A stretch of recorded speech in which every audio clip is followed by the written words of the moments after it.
Lorsque l'on envisage de se développer à l'étranger, on envisage très souvent le recours au contrat de master, qui confère à un tiers le droit non seulement d'exploiter des points de vente sous l'enseigne, mais également de recruter d'autres franchisés, de signer avec ceux-ci des contrats de franchise ou des contrats de licence.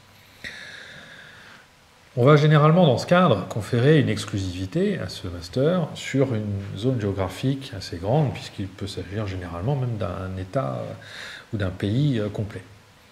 Compte tenu de l'étendue de l'exclusivité qui est ainsi conférée, d'une part, et d'autre part de la durée généralement plus longue des contrats de master, très souvent au minimum de 10 ans, il est bien évident qu'il faut vous assurer que ce master va s'engager sur des objectifs de développement du réseau pour ne pas que la zone conférée reste inexploitée.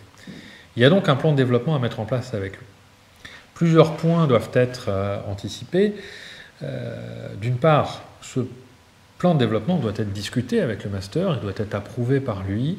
Un plan qui serait imposé par l'une ou l'autre des parties a de grandes chances à la fin d'être un échec et de finalement pas être exécuté. Le niveau de détail du plan aussi est important. Le plan de développement peut être plus ou moins détaillé. Il peut s'agir simplement d'un objectif d'ouverture chaque année et cumulé sur la durée du plan de développement.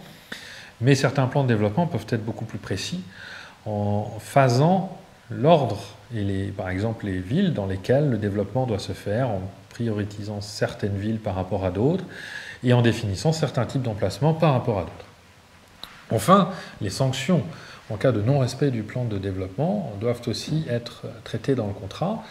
Cela peut aller, par exemple, de clauses pénales, d'une perte d'exclusivité, voire jusqu'à la résiliation du contrat de master en lui-même.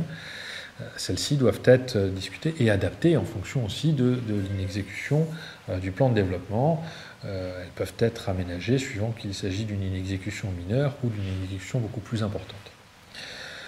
Dans le cadre de la rédaction et de la négociation du contrat de master, le cabinet Gauche peut vous aider sur la définition de ce type de plan et des conséquences juridiques à tirer en cas de non-respect d'un tel plan.